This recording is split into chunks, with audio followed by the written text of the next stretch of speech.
네, 윤석열 검찰총장에 대한 징계위원회가 오늘 오전에 시작을 해서 지금은 잠시 정회를 했습니다. 네, 어떤 결론이 나올지 관심이 높은데요. 법무부에 나가 있는 취재기자 연결합니다. 박수주 기자, 현재 점심시간인데 아직은 회의가 진행 중입니까?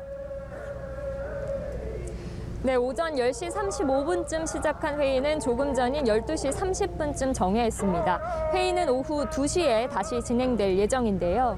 회의에 앞서 윤석열 총장 측이 정한중 위원장 직무 대행 등에 대한 기피 신청을 내겠다고 해 관련 논의가 길어진 걸로 보이는데 아직 정확한 내용은 알려지지 않고 있습니다.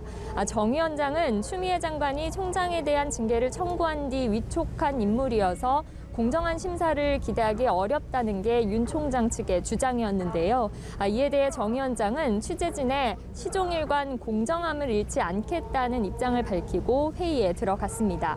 윤 총장 측은 또 KBS의 채널A 수사 오보에 관여한 의혹을 받는 신성식 대검찰청 반부패 강력부장에 대해서도 기피하겠다는 입장을 밝힌 바 있습니다.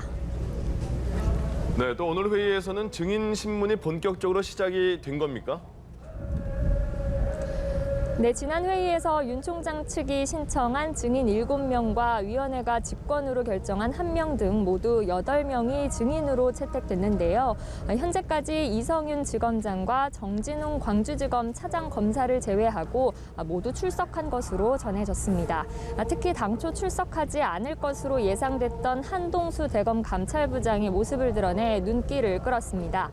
이른바 판사 문건에 관한 수사에서 위법을 저질렀다는 의혹을 받는 한 부장은 심재철 국장에게 문건을 건네 받았느냐 등의 취재진 질문에 아무 답변을 하지 않았습니다.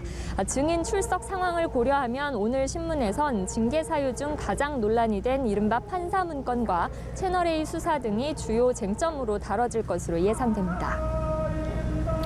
네, 지금 박 기자가 설명한 증인들의 신문 절차가 오늘 심의의 관건이 될 수 있다는 해석이 많은데요.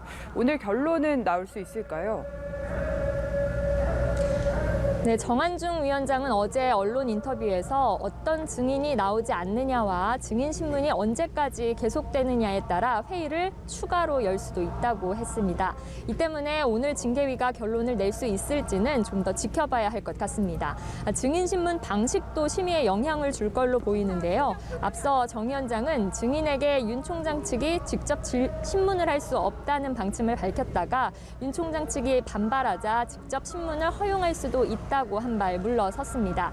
이 때문에 윤 총장 측이 심의 절차의 공정성 문제를 다시 문제 삼기도 했습니다. 윤 총장 측은 회의에 앞서 8명을 모두 변호인 측에서 신문할 예정이며 윤 총장이 징계 사유가 다 무고하다는 걸 밝히기 위해 신문 사항을 많이 준비했다고 각오를 전했는데요. 증인 신문이 끝나야지만 징계위가 윤 총장 측의 최후 의견 진술을 듣고 징계 수위를 결정할 수 있을 걸로 보입니다. 지금까지 법무부에서 연합뉴스TV 박수주입니다.